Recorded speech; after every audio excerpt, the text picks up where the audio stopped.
at 10:02 a.m.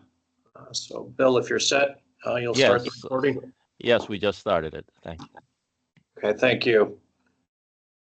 All right, well, good morning, everyone.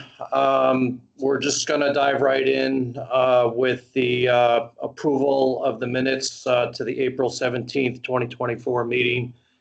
If I could have a motion from one of our commissioners. So moved. So moved. Second. Second.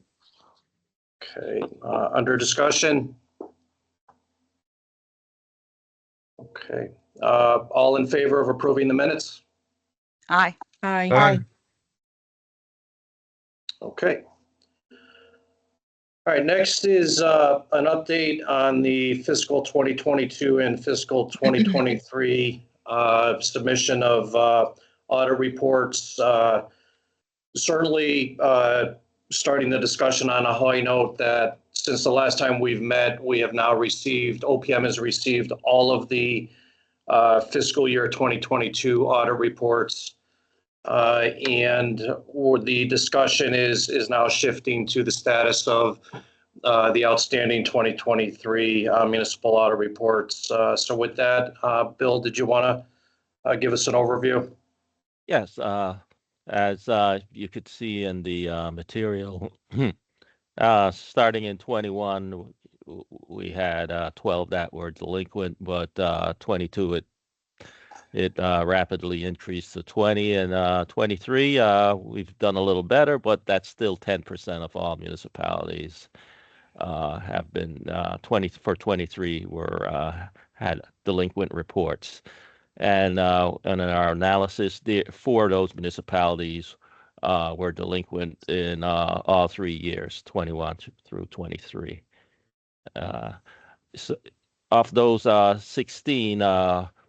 Another one came in there. So now we have 3 of those 16 that have submitted that were delinquent for 23. And, we did send out a best practices guide and some additional checklists to try to be proactive in assisting some of these municipalities. And we're hoping that this will be helpful going forward. Okay. And in reviewing the list, it looks like the majority of the municipalities that were contacted have responded with a projection with anticipated receipt dates running through August, September, into November of this year. And there's a couple, it looks like you'll be additionally following up. And in a few minutes, we'll be having a conversation in regards to the town of Marlborough. So hopefully we're able to see some good turn-ins over the next few months. And then with those municipalities, certainly the shift would focus to the 2024 audits. Commissioners, any questions for Bill on this? Nope. Okay. All right. So we do have with us today, I believe, 3 municipalities to provide us an update on the status of their submissions. And we're going to start with with Danbury. And do we have Mayor Alves and Finance Director Dan Garrett with us today? Hello, I'm Michael, Kim, everybody on. Great seeing you all again. Better or worse, right? But it is nice seeing you all. We are here. My finance director is here. Assistant finance director is here, as well as my chief of staff. One of the things that I hope you'll note that is much different than when I first got the opportunity to be mayor of this great city back in December is that there is a number 2 finance director standing behind Mr. Garrick there, and it was one of the challenges the city was facing where they just weren't hiring for open positions, and we have changed that. We were able to get the 22 audit done, not as timely as it should have been in the past, but 6 months into our administration, completed that and started the 23. On 23, and I heard you all loud and clear that first meeting I had a couple weeks into the administration in December, don't provide us any lip service. So based on our conversations and with RSM and some challenges that we are still having new now with Board of Ed, we see that the reasonable date with no lip service for you all is December of 24 for 23. But we also do feel we're going to be able to be very aggressive with 24 after that because of what we've been able to do and what we've been able to maintain here. We have committed to you back when we talked about 22 about keeping CLA on as consultants for 23, and we have done so. They are actively working with us to speed up some of the challenges that we've had with not challenges, but opportunity areas with our Board of Education. The city side has provided resources to bring CLA to support them as well with bodies. So that's coming from the city side because we know how important this is. We're putting our city's resources to get out of this. Yes, it's painful for our finance team for the last 6 months and the next 7 to 8 months going forward until we get to 24. But we've talked to them. They see the light at the end of the tunnel with what we're doing now. The challenges for the year, the extra work will pay off. So that way this is done and Danbury is no longer one of those municipalities that have to come to explain to you why we're delayed. So that's me from that 30,000-foot view. I'll let the subject matter experts answer any detailed questions you want, but I just want to let you know that from our administration, the commitment, it continues to be there. The urgency is absolutely there. And that's the drop dead date is December, right? We don't want to go past that. There's still opportunities to come in before, but I don't want to give you like, hey, we think we can get this done in November, and then come back to you and say, no, we need another 30 days. Let's just tell you December right now. Okay. Thank you, Mayor. And can you comment, will there be a parallel plan in place to address the 2024 audit so that, not that long into 2025, hopefully you'll be in a position to submit that report as well? Yeah, no, our goal is 24. I think it's for anybody who think it's sensible look at this, 24 will be delayed, won't be done the end of December based on our timelines. 100% intention for 25 to not be delayed. Right, that is absolutely where we're going. We are building our team. We are committed to keep consultants into right track and give us any outside look at the internal processes as we dig out of this, so we can make sure we're in a great position going forward to set ourselves up for success for 25. Okay, all right. Commissioners, any questions? None for me. I do have an observation, Mr. Mayor.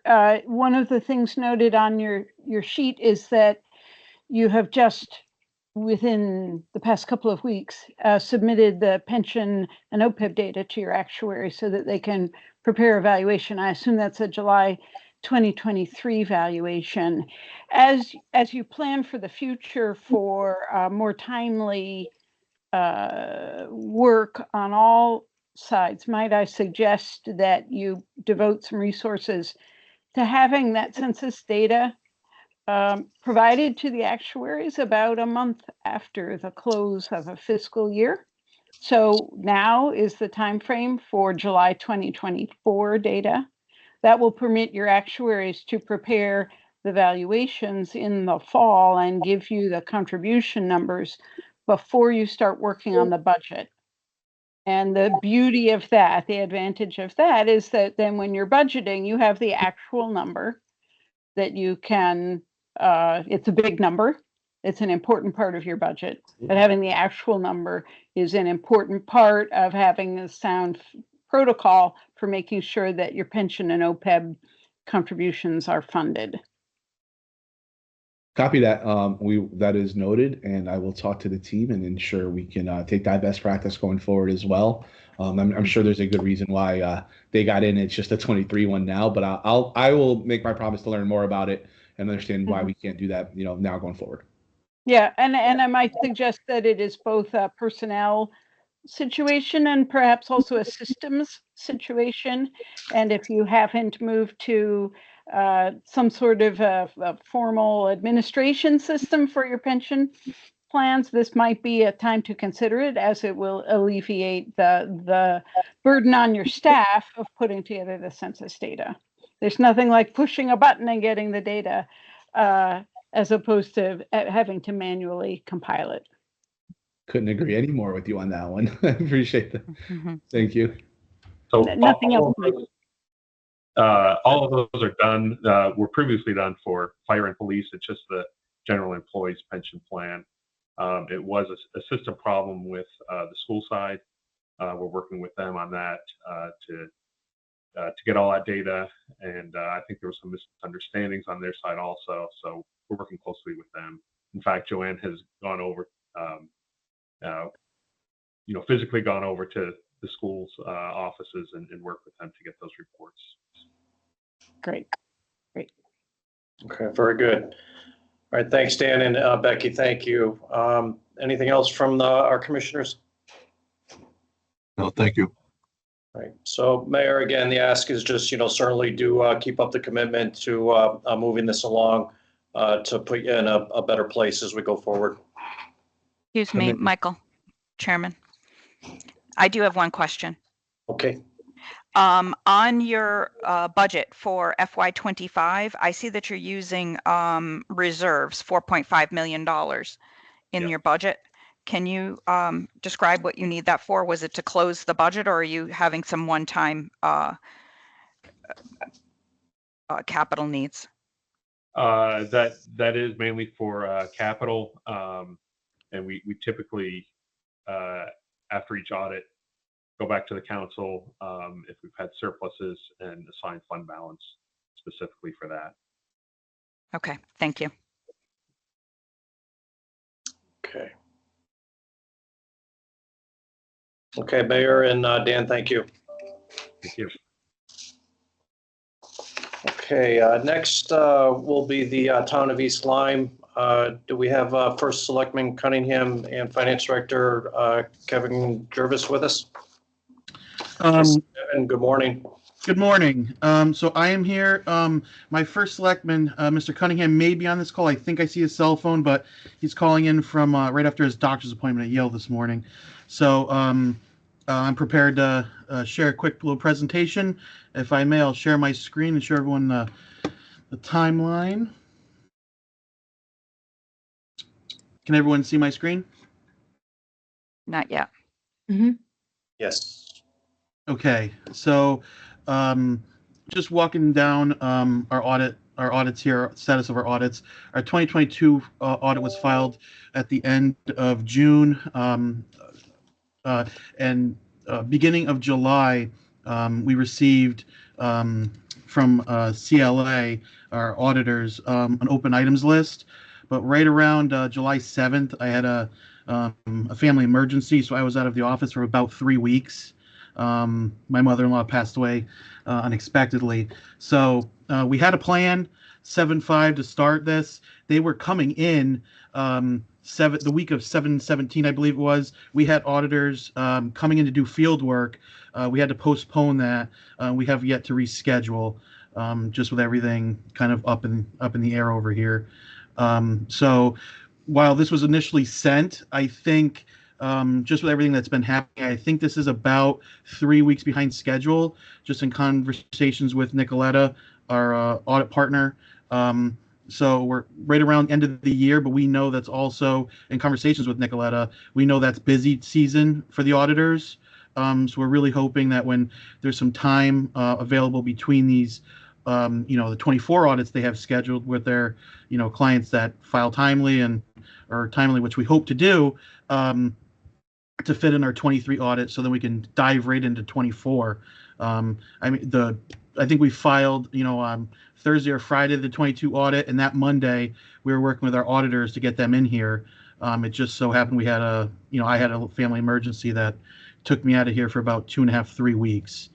So our plan is to get 23 done right around 12/15, maybe, right around the new year timeframe now.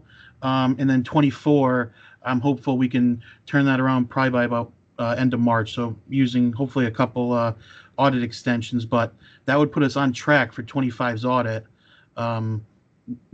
which has always been my goal. My goal was 24, but life kind of takes a throws curveballs at you. So with that, yeah, so we're figuring right around end of the year for 23, answering all the open items on our request list. So it's just really the ball's on us now, not CLA. It's on us to finish the open items list and send that over to them so they can start working on it. So. All right, well, Kevin, I'm certainly sorry for your loss, and I know it's impacting the timeline. But would you be able to, provide Kim and Bill with a confirmation of some of the dates once they get locked in? Absolutely. Okay. Yep. I just had a conversation with Nicoletta earlier this morning about timing of the audit, timing of field work. And so we're hopeful, in the next couple months to get the auditors out here and start conducting this field work, conducting the prelim, and then turning it over, to their review team and working through getting it published and finalized and all that fun stuff. Okay. And I gather a lot is on you, but do you have the resources? Do you believe you'll be capable of providing them what they need in a timely fashion? Absolutely. Yeah. We've really built up the team here. We have, we have a deputy finance director that's been here for 8-9 months now at this point. We've hired an external accountant, and we hired a backup external accountant when our initial external accountant had to go out on her own medical issues for a little while. So we have redundancies in place now to help with this balancing, with reconciliations. We have money in the budget this year for a senior accountant, as well as that deputy position. The senior accountant role is really to do month-end reconciliations, quarter reconciliations, so we're not, scrambling at year-end. We always do our bank recs and things like that, on a monthly basis, but it's really all the other reconciliations, accounts receivable, accounts payable, all the balance sheet items that really, we need to attend to throughout the year, not just at year-end.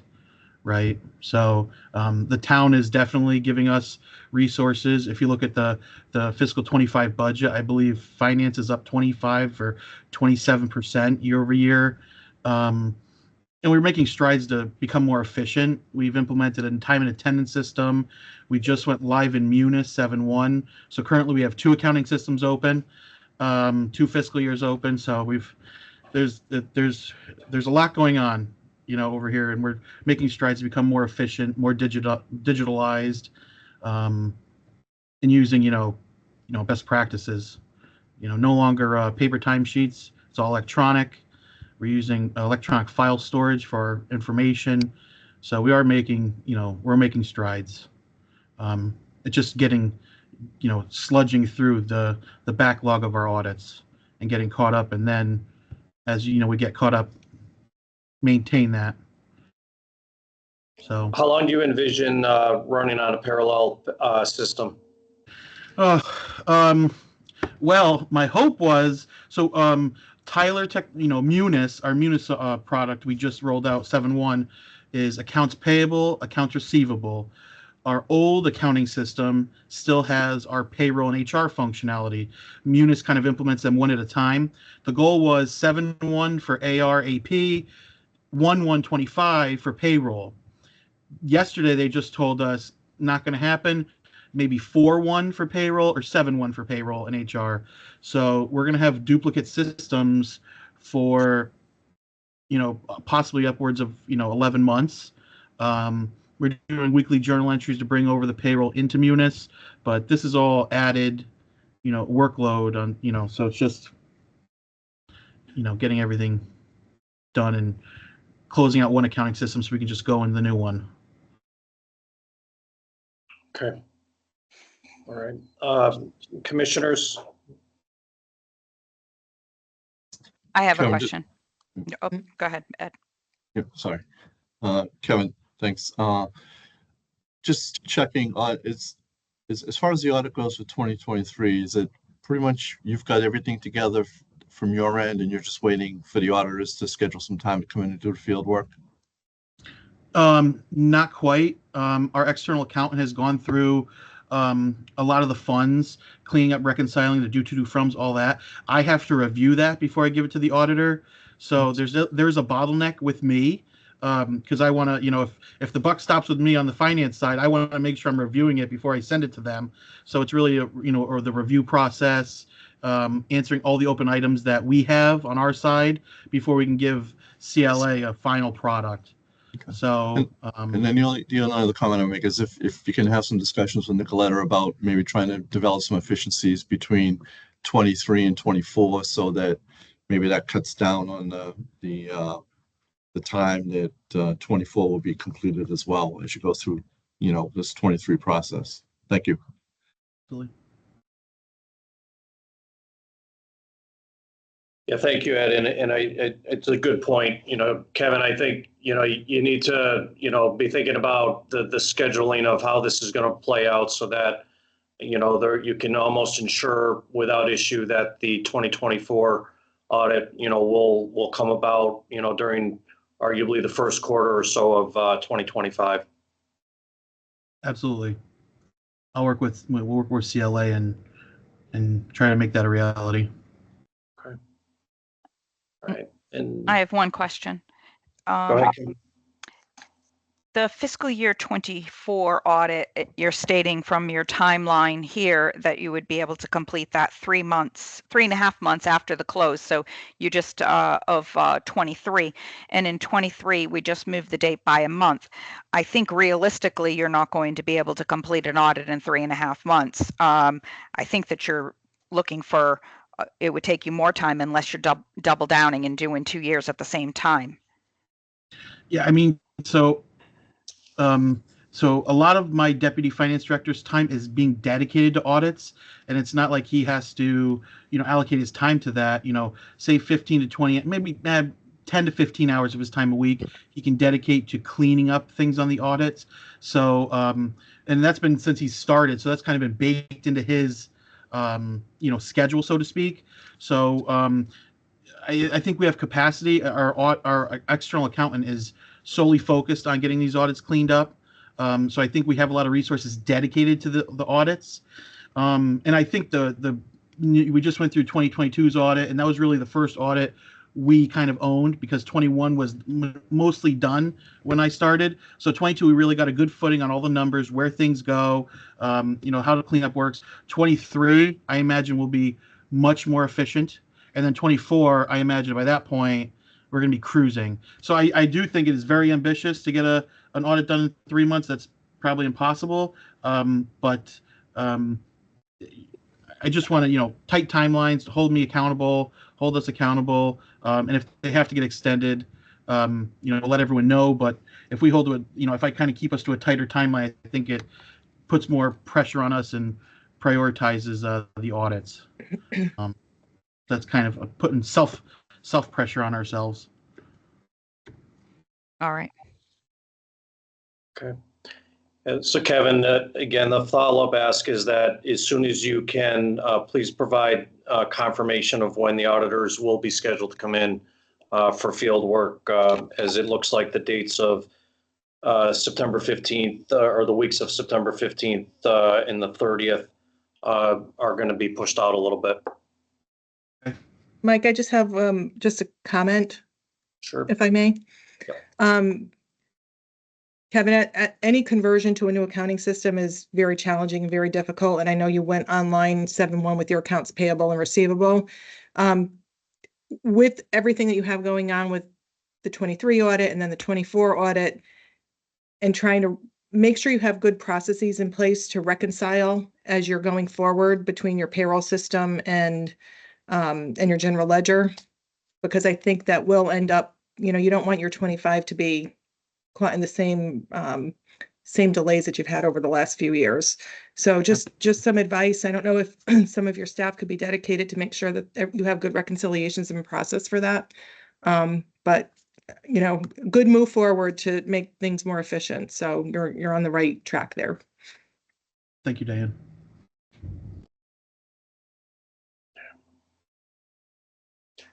Okay. All right. Thanks, Kevin. Thank you. Okay. Send our best to your first selectman. Thank you. Will do.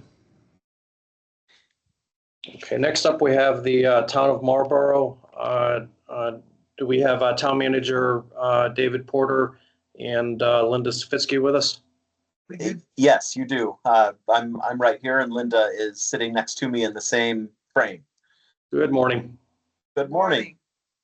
As you will recall, the town of Marlborough submitted our 22 audit in April.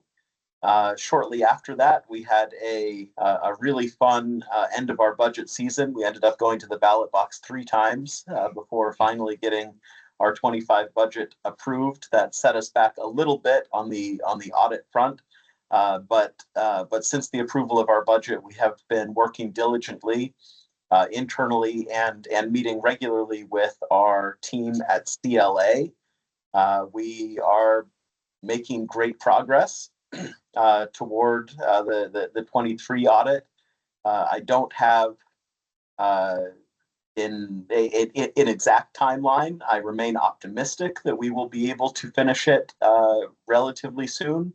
But what we are discovering is that during 23, we had tremendous turnover and several finance directors over the course of that 1 year, sometimes with very short tenures. And so this is going to be, in some respects, a more difficult audit than 22 was, and certainly much more difficult than 24 will be, because by the time I was hired in August of 23 and then brought Ms. Savitsky in, and we have since hired another part-time staffer on our team.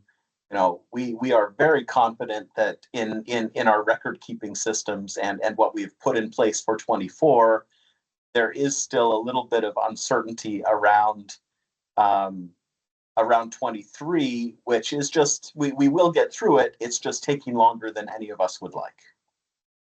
And if I could just add, to complicate matters, the school business manager who had been here for 5 years left on June 30th.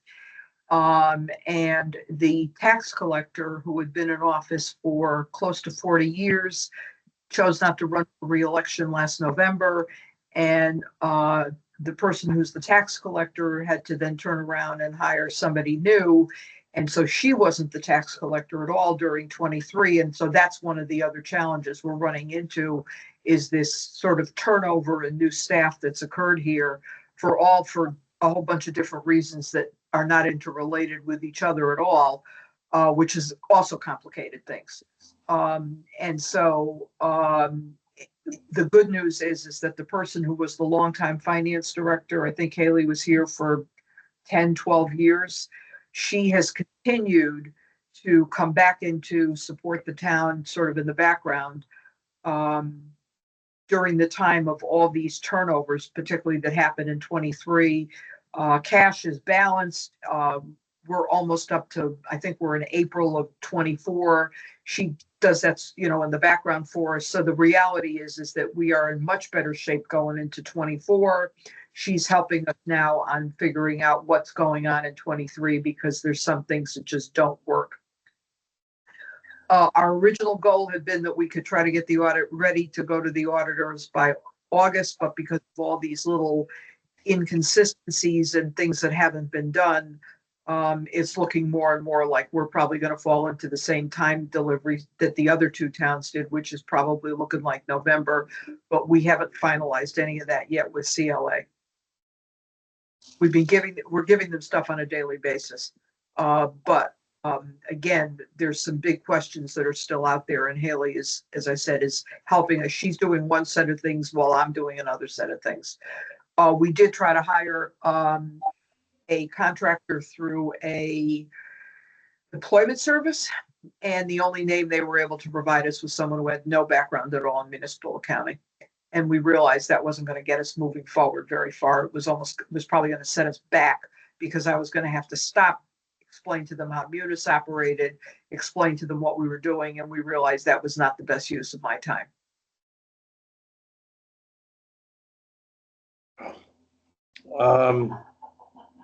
You mentioned the bank recs. Is that an open question in regards to the 2023 bank recs, or are those all done as well? No, they're done. I mean, she just has kept on going. And so, as I said, we're up through April of 24. Okay. All right. And I'm assuming the majority of the postings have occurred, as far as 2023 in the ledger with, at year end at the time, the accounts payables and other accruals. Do you have projections for 2023 results of operations? Well, that's part of the problem, Mike. None of the accruals have been booked. None of the due to froms did not end up having been analyzed for a long time. I accept part of that responsibility, but literally jumped right from the 22 audit into the budget and starting 23 without really realizing the depth of what hadn't been done at June 30, 23. That finance director left shortly thereafter. So right now, my preliminary numbers are that we have a positive results of operation. There was a use of fund balance that had been budgeted at a significant number. A significant number, and we're not sure that we're going to use little, if any, of that number. So it is not a financial issue at all. The finances of the town continue to be strong. Okay. All right. Commissioners? Mike, I have a question. Sure. Go ahead, So Tony. my question is, it's concerning that you can't find a permanent finance director. Have you identified the problem, or is Sure, it there aren't is enough it the people out there salary, that are or is it the salary that we you're just heard through posting, or? We just heard through the grapevine that there's another town that has a vacancy, and they've been interviewing people, and they're not getting anywhere either.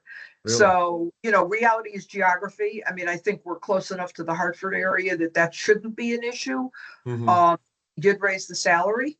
We received applications, Tony, and there wasn't anybody that had any municipal experience in there. And this is quite candidly, I mean, you've worked in small towns. Right. It would be better to have someone who understands municipal government in a town this size where the finance director plays so many different roles. And I could tell you from a small town perspective that oftentimes the finance director, as you indicated, wears a lot of hats. Yeah. And so I would imagine without a finance director there, it must be pretty difficult to get a lot of these things accomplished. Well, I mean, I'm here between 3 and 4 days a week, and David's been pretty terrific about letting me work from home when different issues have arisen. Right. And that helped. So it's also priorities. I mean, 1 week I come in and my plan is to work on the audit, and I discover that there's 3 things that are going on, and somebody wants to know something about ARP, and before I know it, the week is gone, and I look at the audit. I'm sure that happens a lot, right? Yeah. Right. I mean, I think that's one of the challenges that we're having.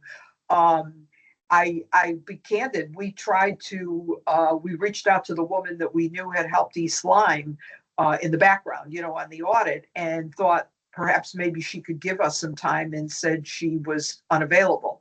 If we could find someone with her type of skills who could also give us a hand, that would be really helpful, but we just haven't had any luck finding somebody like that.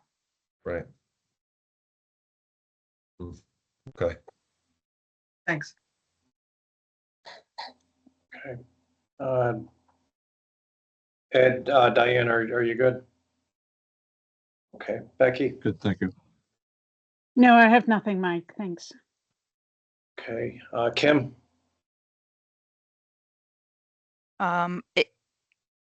Linda, it was good to hear that you haven't booked the accruals, because the revenue and expenditures on the reports that we received was showing a shortfall. So, Oh, yeah, absolutely. Yeah, the accruals have not been booked. okay. And I think the last comment that David and I want to make is we will continue to keep Bill apprised as we sort of hit some milestones. We have some deadlines to get stuff to the auditors for next week, and if we can't make those deadlines, we'll keep Bill apprised Bill Plummer as to where we are and sort of what our next steps are. I did want to mention one more thing in relation to what I think Mr. Sullivan had raised. We are almost trying to run 23 and 24 simultaneously. So if we do something for 23, we're asking the same group of people to prepare the same documents for 24, so that we are in a position where we can get going on the 24 as soon as the 23 is done. Okay, that's great.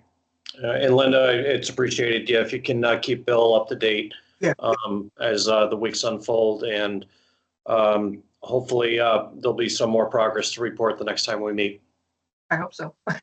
That's the plan. Thank you all. All right, thank you. Okay, next up is the city of Derby. And do we have Mayor DiMartino with us and Finance Director Brian Hall? Yes, sir. How are you? Hello, everyone. Well, thanks. Good morning to you, both of you. Good morning. Good morning.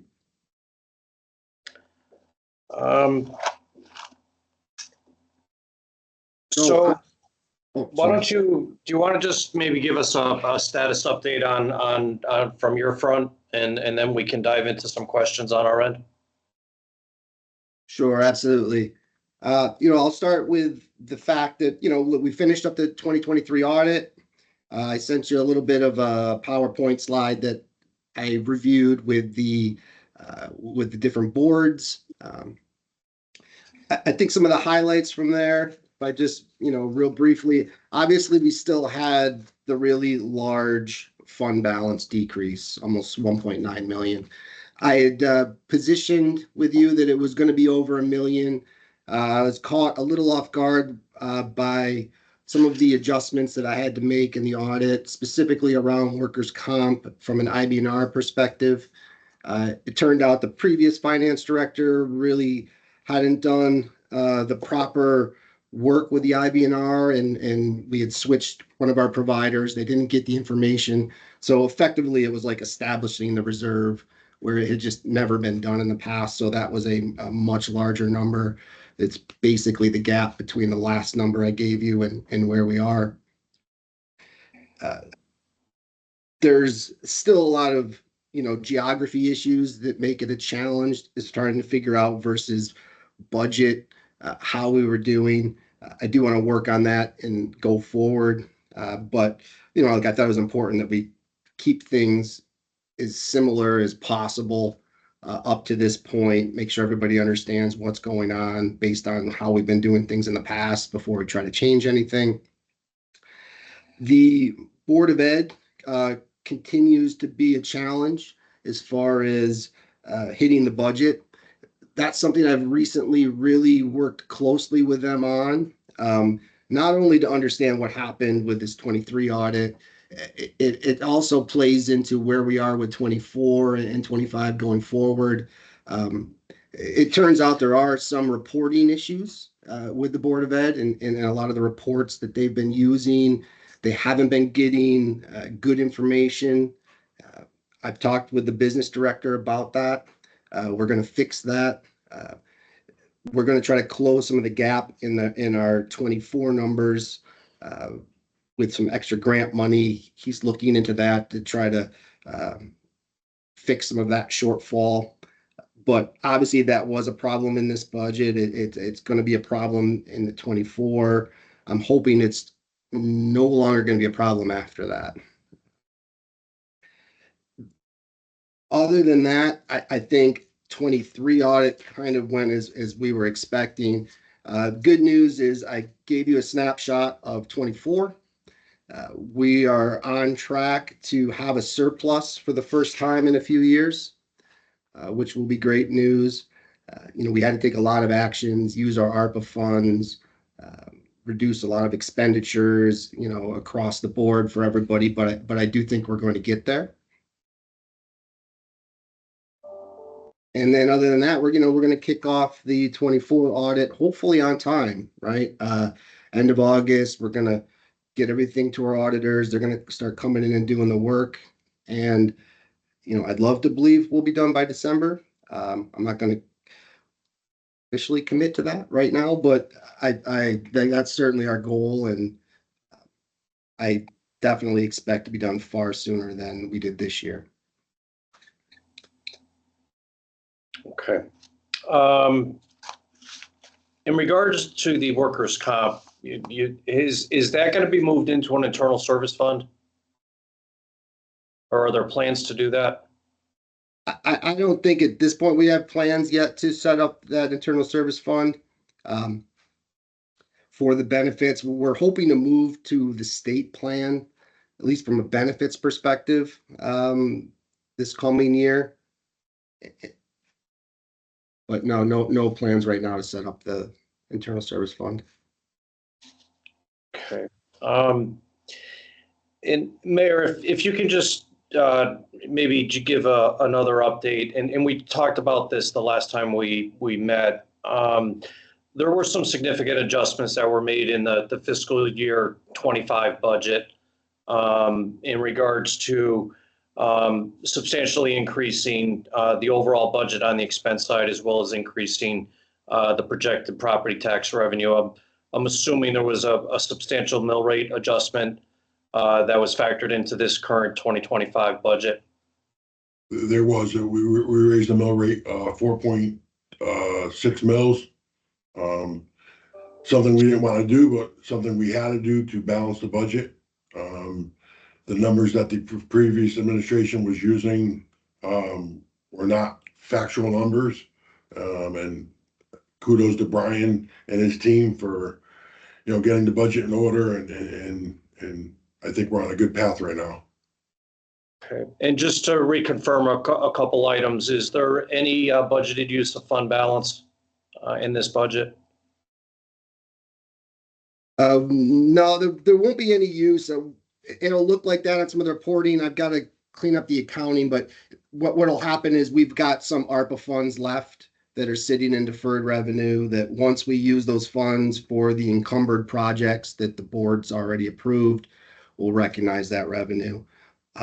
But no, ultimately, I don't expect that there actually is going to be any use of funds in the new budget. Okay. And on the ARPA side, did you budget for any use of the ARPA funds, or at your point, is it just going to be used as it's appropriated? Yeah, correct. The about 425 we expect to use of the remaining ARPA funds. Everything else was used in this year in order to close a lot of the budget gaps. And then just to comment on your point about material increases in expenditures versus budget, correct? Absolutely. Yes. But the fact was the budget, as you can tell from all the deficits, was never accurate, as the mayor has alluded to. So that was something we had to do just to get to the proper baseline. And then unfortunately at that point, the only thing, or one of the main things to do to cover that, was to raise the mill rate. Okay. And I know it's very early on in the current fiscal year, but as the next couple months unfold, do you have reporting at your disposal to kind of see how things are trending in relation to your budget, particularly on the expenditure side? Yeah, I'm very comfortable with our current reporting. It's not perfect, but it's certainly enough for us to have good visibility into everything. I do have to start working a little bit more on getting visibility into the Board of Ed side of things. They're on a different system, but I am comfortable that I will have access to that reporting, and we will do better as far as understanding where they stand and making sure that the problems of the past don't continue forward. Okay, and I just have one other item before opening it up. In one of the schedules that you provided, there's a budget to actual comparison for 2023. And on the intergovernmental revenue side, you exceeded the budget estimate by 9.6 million. And on the expenditure side, there was 8.3 million of an expense with no budget tied to it. And this is all related to the Board of Ed grants. And have you had a chance to dive into this to determine, is this an item that really should be taken out of the general fund for the Board of Ed grant component that this is tied to? I don't think it should be taken out. I think it should be put back into the budget process. I know they had challenges a couple years ago with budgeting these items. I don't know that just taking them out was the right answer. In theory, they should be a wash, but doesn't, but it leads to all these weird geography issues that you've just pointed out. Makes it hard for laymen's to really look at the audit and understand what's going on. So my goal would be to actually add it back into the general fund budget so that everything is there. Yeah, depending on the type of grants, though, on the education side, in most municipalities, there's a separate Board of Ed grants fund, if you will, that's outside of the general fund. It can be budgeted for if you have, budgets set up in these other funds, but generally, the budget is controlled by the grant budget itself, that's established for each of these grants. So, again, I just, the way, to use your term, the geography of it, right now to have a report that shows, an $8.4 million unbudgeted expense, it just begs questions at the end of the day. Yeah, I completely agree. So, if because our auditors, adamant about putting it in there, I think it needs to be budgeted. If I can convince them that it needs to come out, then I think that takes care of it. But I agree with you one way or the other. We got to do something so that we don't just continue on this path. And I know the Board of Ed's budgeting for it on their side and tracking it on their side. So in a perfect world, I would like more oversight and visibility on all the different departments within the city. I don't think silos are particularly helpful, whether it's the Board of Ed or the WPCA. So we started breaking down some of those silos with regard to WPCA. I'd like to do the same with the Board of Ed. Okay. All right. With that, I'll go around to the commissioners. Diane, we'll start with you. Sure. So Mike, I agree with everything that you said with regard to the Board of Education grants. I mean, typically a lot of those grants are there for specific purposes. And I know most municipalities do keep them in a separate fund. So I think you might want to, pursue that further with your auditors, and it keeps it out of the general fund. The other question that I had, I think we talked about this last time, maybe for consideration, is your police outside work. What's the process to go after uncollected billings? And then the other thing that I think we did talk about was maybe moving that out of your general fund and putting that like in a special revenue fund to account for it. So it doesn't, you have a $538,000 loss there that could be handled through a special revenue fund or another fund. Just some thoughts, something to think about.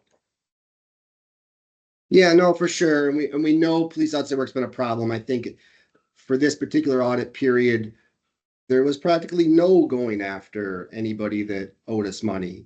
So that's why we've got that big deficit. I expect that to improve in the current year. We now, we're calling them, we're sending out additional letters. Before there was maybe one invoice that went out and then no communication, whether we got the money or not. So we've done a lot of work to try to improve those collection processes. I do expect it to improve. I'm certainly open to pulling it out of a separate fund, but because I'm a little bit locked into the amount we can charge, which is part of my problem, is that the police union contract dictates how much we can charge for outside work. Mm-hmm. And right now the city's losing money on every job that happens. So it's something that the mayor and I are trying to work to address through the police union negotiations right now. While the collection rate is certainly a piece of the problem, the other piece of the problem is that you just have all those additional expenses that when the markup was determined in the previous contract, it just was too low. So honestly, that's a big problem. And again, while I'm not opposed to necessarily pulling out into a different fund, I don't want to lose that visibility throughout our city. As oftentimes people just get totally focused on the general fund and what's going on with the general fund, and some of these other funds don't typically get the attention. And if there are going to be problems like there are with the police outside work, I'd almost rather it be in there so that it forces everyone to try to address the problem. Well, there is a way to just provide reports on those other special funds, but I think going back and just making sure that you are covering your costs, I think is a good first step. Taxpayers should be paying for that. So working that out with your police union is the first step, I guess, that you have to take. Yeah, I agree. Yeah, just to follow up on that, certainly there should be, an established rate that covers the costs and then something on top of that for the administrative benefit of the town. And then the other component, if you've got users, if you will, that are not paying, they shouldn't be allowed to receive additional extra duty services until their account's brought current. That's what I would have thought too. The police have a different opinion, so I have to work that out with them as well. So okay, Mike, I could just comment. That's yeah. our procedure. That's our procedure here in Woodbridge.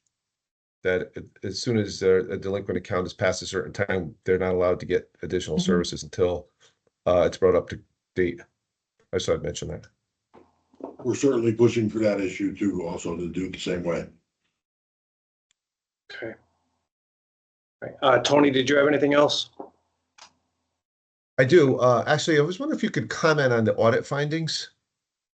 I just had a question, because the audit was, I guess the date of the audit is May. And then you have a number of audit findings, but they seem to say a projected completion date of June 30th. So were a lot of these findings completed, or? I think some of them were. I think there was a lot we were trying to get done in June, to certainly get on the right path. I agree with you based on the very limited time. I am not sure how many of these audit findings we're actually going to be able to reduce. Certainly that was actually a question I had for the committee was, I expect that we have a positive fund balance, or I'm sorry, a positive, we increased the fund balance in this year. So that's great. So one of those things on your list will go away. But I'm not sure, especially since a lot of these have to do with the Board of Ed, when we will get to the point where we can get rid of all 10 of these, which, 9 of them have probably been there for years and years and years. And if that's the case and everything else is good, is Derby going to remain kind of under the purview of MFAC until all of those are remediated? Well, or is there I could comment on 2302, which is your bank reconciliations. I mean, are those up to date? Yeah, the bank recs are all I was surprised that was. I was surprised that was on there as a comment. I thought we had gone over this in the past and that they were pretty up to date. Yeah, the bank recs have been pretty big. The challenge we had this year with the bank recs is that we've got QDS, which does a lot of our tax collections, and we've got MIP. And it took me most of the year to build the mapping in from one system into the other so that you actually had revenues in MIP to do your bank recs with without having to have to jump through a bunch of hoops and pull QDS reports. So that was a lot of the challenge with getting those bank recs done in a timely manner. But I think those are mostly got done toward the end, like you said, of this year.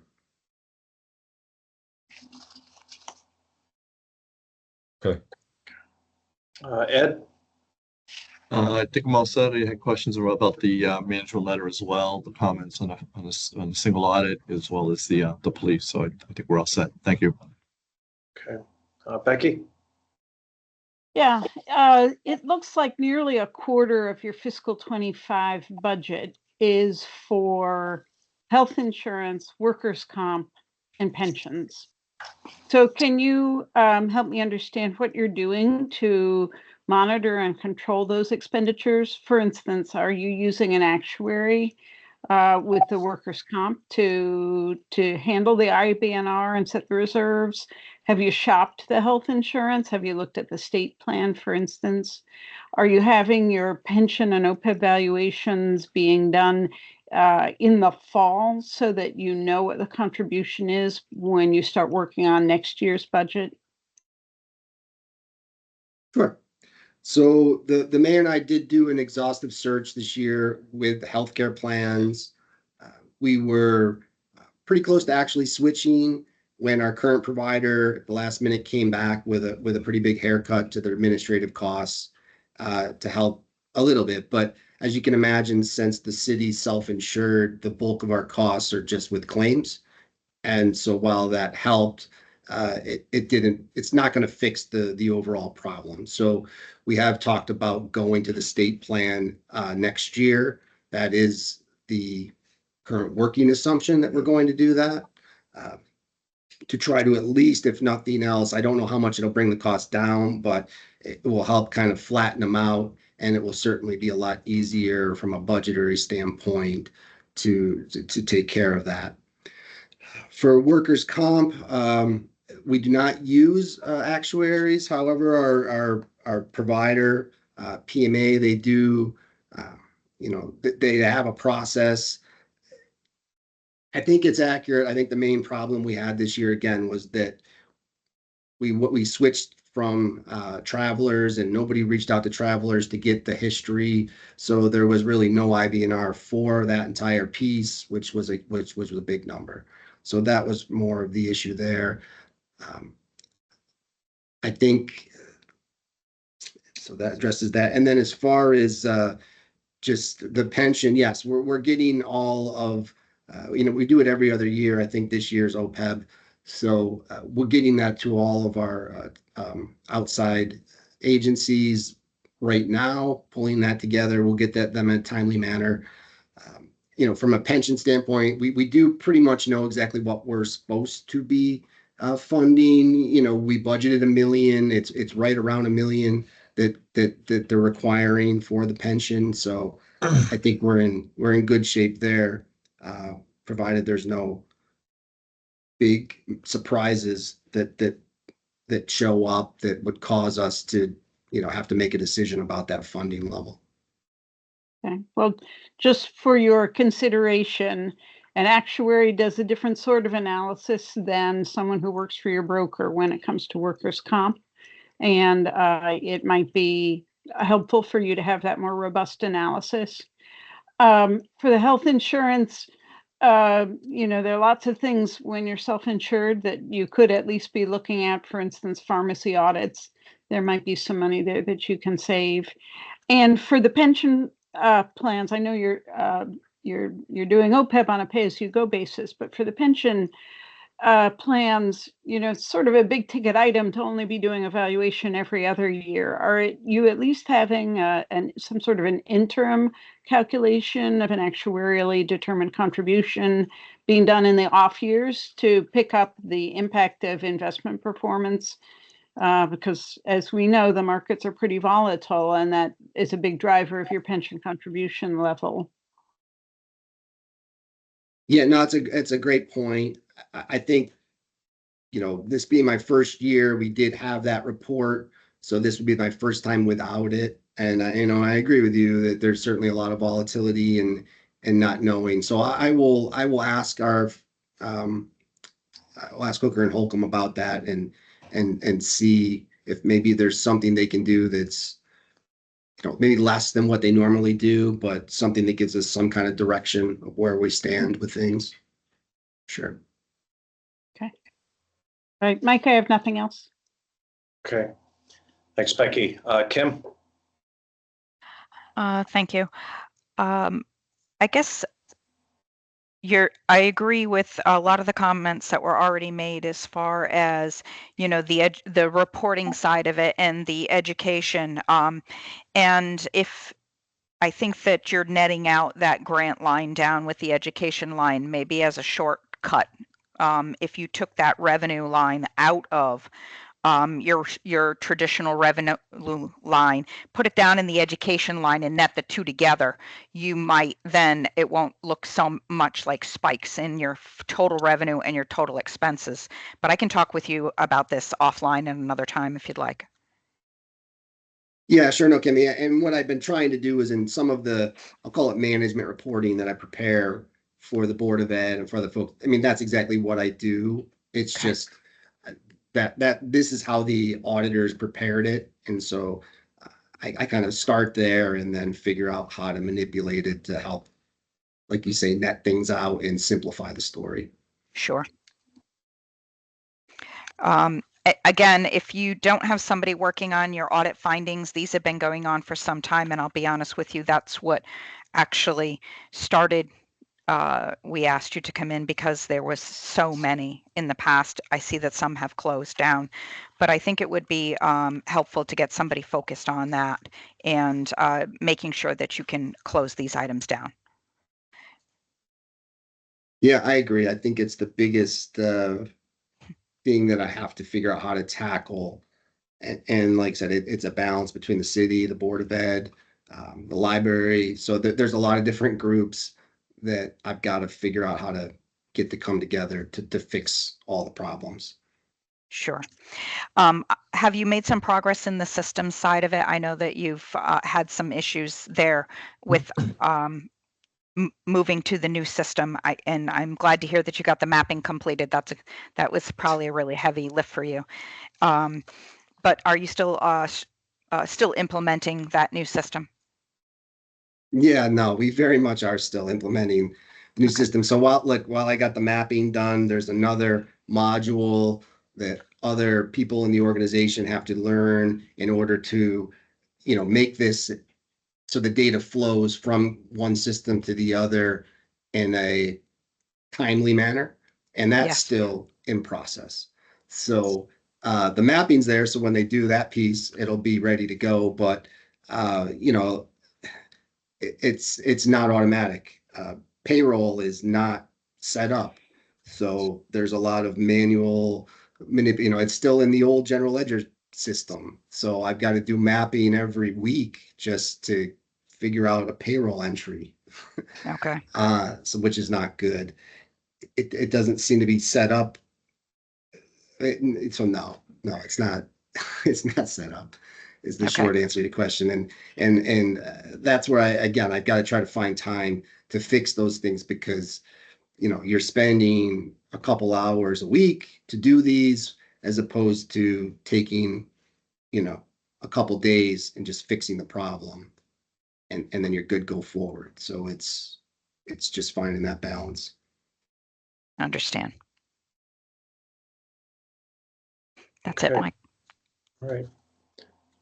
All right, Mayor and Brian, we appreciate the updates and, just keep at it. We'll look forward to some progress updates the next time that we meet. Great. Thank you so much for your time today. Thank you. Thank you.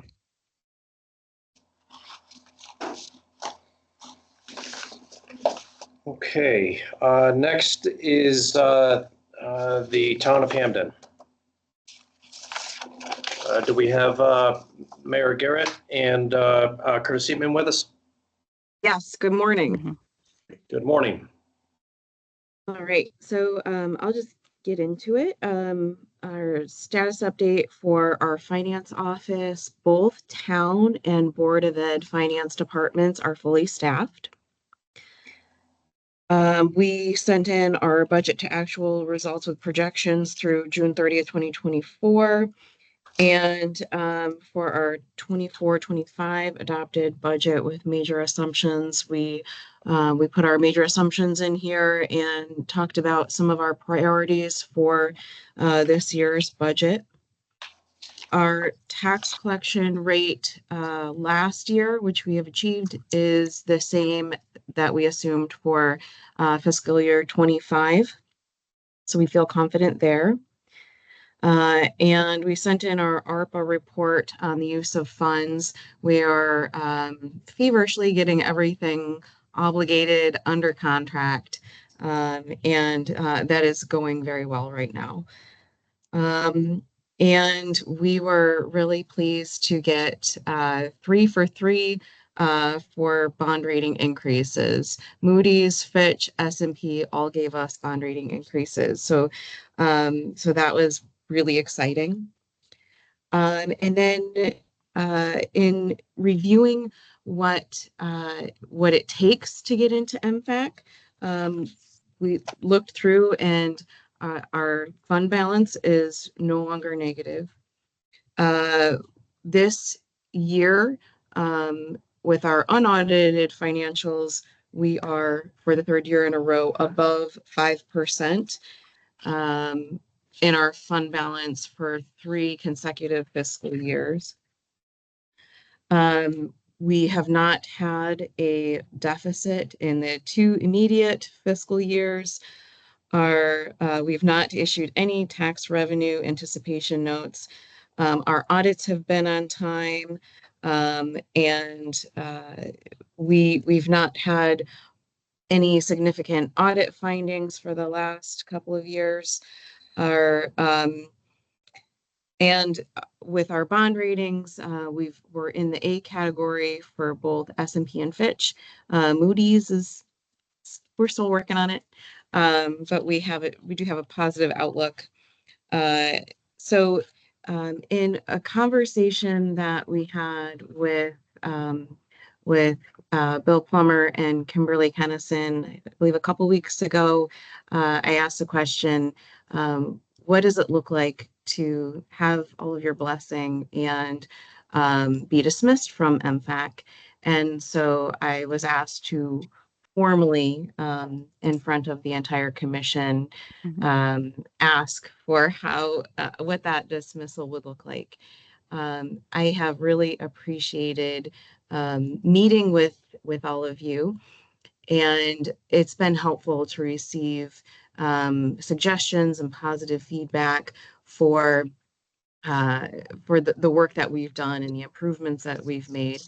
And a lot of the improvements, I believe, have come in terms of obviously growing our fund balance, but also putting into practice an updated fiscal policies and procedures manual and a fund balance policy that protects our fund balance and really gives a good solid foundation for how our finance department operates. So I'm pleased with all of that work, and so I await your comments and feedback. Okay, thank you, Mayor. First off, certainly wanted to congratulate you and the town in regards to the multiple upgrades that you received from the 3 rating houses that you referenced. It's absolutely a reflection of some great progress that has been made, and some structural changes that are now starting to pay significant dividends in regards to the progress that is being validated by the rating agencies at this point in time. And certainly with Moody's, hopefully it won't be too long before they look at consideration to move you further up on the rating scale. In regards to where we go from here, there's I think some longstanding items that are out there that I think as we proceed forward, over the next couple months, some areas where I think we'd like to get some thoughts from you is in regards to what you may be looking at to address the pension liability as well as the OPEB liability.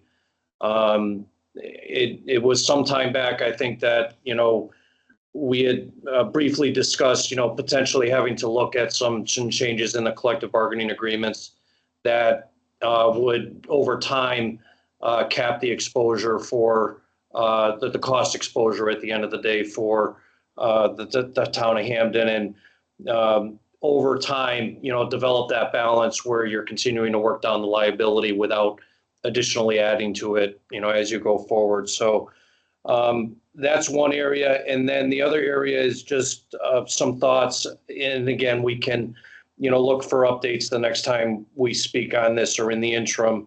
In regards to, they're not significant deficits overall, but there are deficits that you're carrying in the workers' comp and in the health insurance fund. So if those can be looked at, again, from the development of a strategy, a plan as to how you, without overcommitting your hand, what you might be looking at, in the period going forward to address those areas that I just brought up. Okay. Well, our pension liability is significant. We are legally required to pay the actuarially determined contribution because we have pension obligation bonds. Those pension obligation bonds are available next year to for us to seek a lower interest rate potentially, at which we would like to do. I guess it depends on the market, and we have been putting in our actuarially determined contribution for, I believe, 3 years now. And we are working with our pension fund plan administrator to determine if we need to make any changes to our assumed rate of return. Our OPEB liability is we do pay towards it every year. We've been paying between $500,000 and $250,000. We just negotiated our contract with the firefighters, and they are paying a little bit more now towards healthcare, towards medical, and again, we know that this is a large liability and it's not going away, but we're certainly hoping to bend the curve. We are in negotiations right now with 7 of our 8 unions, and our goal is to follow the similar path with firefighters and increase their contributions towards medical, which again helps us to bend that curve. And then with workers' compensation and the health insurance fund, first, workers' compensation, we just hired a new risk manager, which I think is going to be very helpful. We're working to close out some of our older workers' compensation claims, and pay more towards that. And with our health insurance fund, I was thinking, and I'd like your feedback, that a good policy would be to take any surpluses in medical at the end of the year and put them towards the health insurance fund. But certainly now with having an established fund balance, we're able to start paying down some of those other funds every year.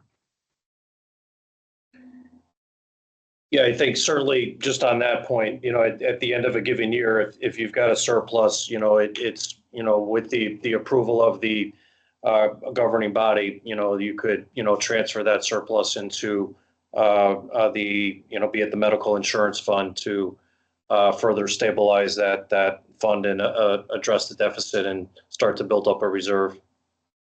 Definitely. Thank you. All right.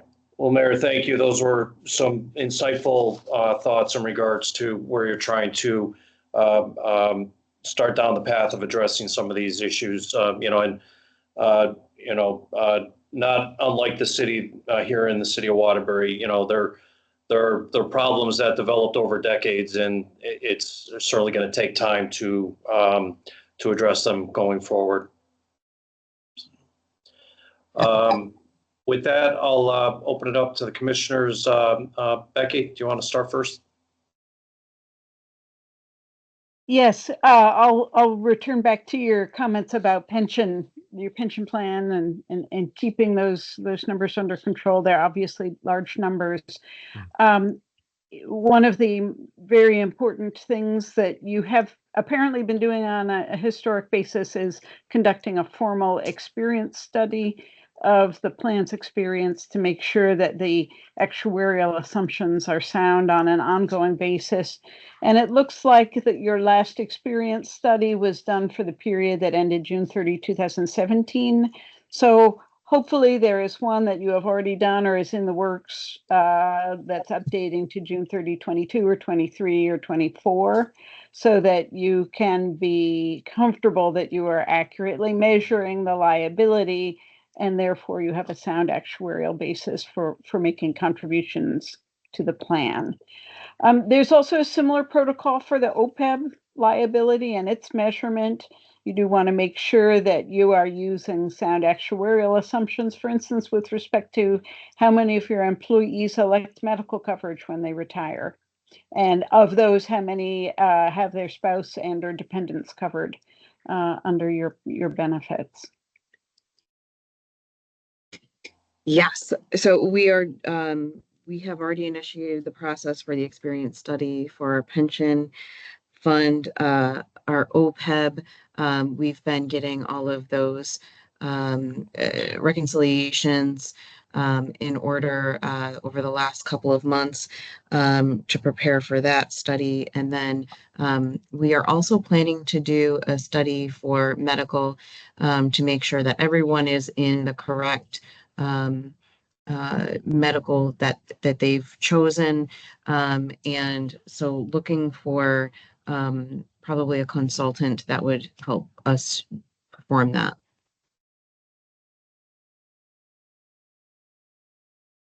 Mike, I have nothing else.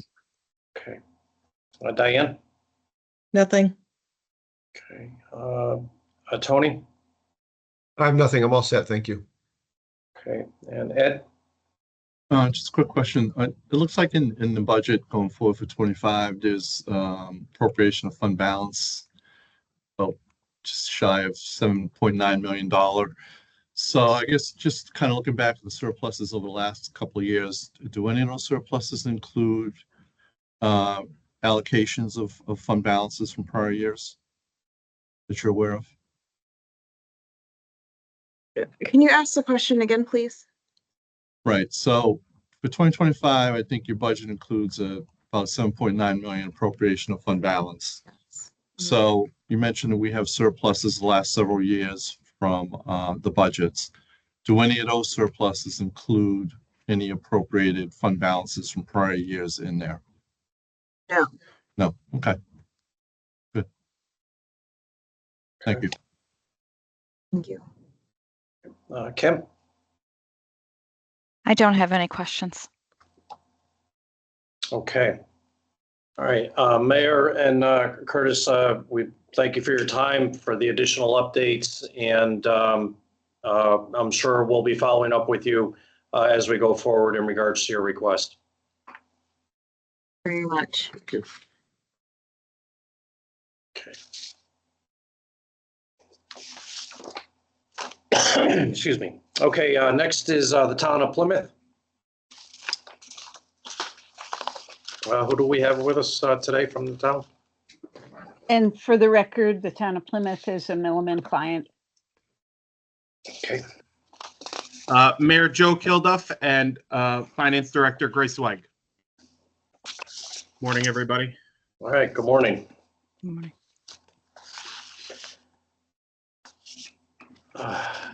Mayor, do you want to start off with maybe just a status update? Sure. I'm happy to report the 23 audit was finally finalized. I got my copy on Monday, so we're happy about that. Just to quickly recap, while the audit would not have been done on time in December like we had hoped, the delay for at least the last several months was an internal issue with CLA. They had a concern about potential independence because we also contracted with the same firm for for HR consulting. And apparently in their internal rules, they just had a concern. So they were doing what turned out to be a very lengthy internal review to ensure that, they could claim to remain independent. And that review finally did conclude earlier this month, and they did finally issue the audit. So we're there finally, and we're just going to roll right into the 24. We do have a new auditor. The previous year was the last year with CLA. It'd been a long time, great partnership. Definitely saw us through some really unfortunate events. But myself and in conversations with CLA, agreed that it'd be nice to get a fresh set of eyes, at least for the time being. And so we did go out to bid, and we do have a new auditor for the 24 audit. So hopefully we don't have any issues with that. I don't foresee any. Hopefully it's a seamless transition. I'm also very, I don't know if excited is the right word, but I am pleased to report that after many, many years of discussing doing a fraud risk assessment, we are finally underway doing that. They have been speaking to many department heads, myself, finance department, and so we are currently underway with a fraud risk assessment, just to kind of gauge where we are, and if there are other areas that we need to improve upon. Having that other set of eyes report back to us on that will certainly be helpful. So we are looking forward to that report and the conclusion of that study as well. Our goal would be to finish the 24 audit on time, by the end of December, and hopefully not have a late one thereafter. So that's kind of where we are as a status update, and I would be happy to take any questions. Okay, great. And, look, the town, has made really good progress. The audit results are very positive for 2023. You've got a substantial reserve that's in place. My only question really was in regards to how things are going to be tracking for your 2024 audit. Certainly I would expect that without issue you'll have it before 12/31. But has there been discussions as far as the scheduling of when the new auditors would be coming in to perform field work? So we do plan on putting that schedule together very quickly here, and as soon as that is firmed up, we will certainly forward that on to your committee. Oh, that'd be great. Yep. That'd be great. Okay. But certainly the end of that, is certainly going to be December 31st. I can tell you that. Okay. That's at least what we're going to target, and I see no reason why we shouldn't. We have the staff in place that we need. Our audit findings, from the prior year look really good. Unless there's something that I'm missing, I really don't see any reason why we shouldn't have an on-time audit this year. Okay. All right. Very good. I'll just go around to the commissioners. Tony? Thanks, Mike. I have no comments. Okay. Ed, anything? Just follow up on the audit question. Is your new auditor committed to completing the audit by the end of the year? Yes, I made it very clear to them that that was the top priority. So yes, I have communicated that and will continue to communicate that throughout the process. Great. Thank you. Yep. Okay. Diane? I'm good. Thank you, Mike. Okay. And Kim?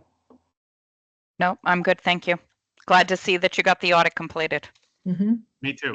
I don't think there's anyone happier than me at the moment. So. Me three.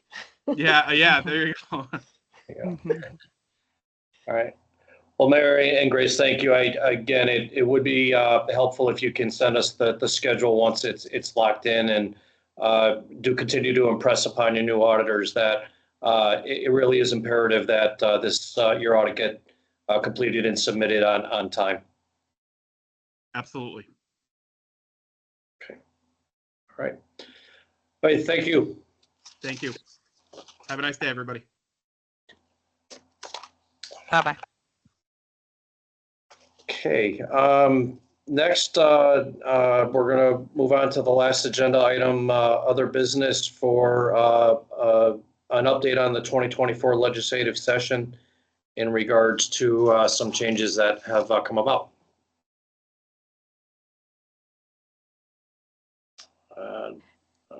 Bill or Kim? Bill, do you want to go?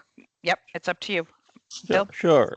Yeah, we started with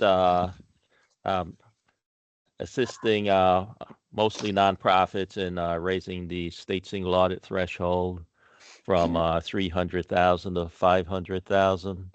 As you know, the feds recently also raised their threshold in regards to the federal single audit. We also, just clarified that the maximum amount of extensions that OPM could grant was 6 months. So the cognizant agency, which is primarily OPM, would be able to grant up to 6 months in extensions. In regards to the Tier 1 designation under the MFAC, we also made it clear that once a town becomes eligible, it would be up to the commission to determine whether that municipality should be designated as Tier 1 based upon an evaluation of the municipality's financial condition, fiscal practices. And similarly, in regards to termination from oversight, again, that would solely be due to the commission's evaluation of the municipality's fiscal condition and financial practices. There wouldn't be a set number of different measurements. It would just be MFAC determination. And we did have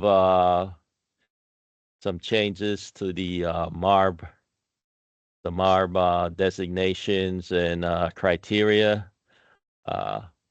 So we provide a process where a municipality's tier designation could be lowered rather than just solely terminated from the MARB. So, and there's some more technical aspects to do with distributions from the municipal restructuring fund rather than going directly to the municipality. It could be provided to a vendor or consultant or arbitrator, different things as a on behalf payment from the municipality. And then we did have some changes to the criteria from designating a Tier 3 municipality to Tier 4. We expanded upon that. Not everything is fiscal measurement, so we did have a criteria in regards to evidence of unsound or irregular financial practices. In regards to the Municipal Auditing Act, again, we clarified that extensions could be granted for up to a maximum of 6 months after the December 31st due date. And we were also able to get the maximum penalty increased from 10,000 to 50,000. And in regards to that penalty, it could be in the form of withholding one or more state grants. And then there's just some more detailed information in the attachment that we included as to the differences for MARB oversight criteria prior to and after the changes to the Public Act. Okay. All right. Thanks, Bill. Okay. Anything else for the good of the order before we adjourn? All right. Well, I just wish you all a good rest of the summer, And we'll be in touch as we go forward in preparation for the next meeting. And with that, I'll entertain a motion to adjourn. So moved. So moved. Second. Okay. All in favor? Aye. Aye. Aye. Thank you, everyone. Have a good rest of the summer. Thank you. Bye-bye, everyone. Thanks, Thank you, everybody. bye. Bye-bye. Take care.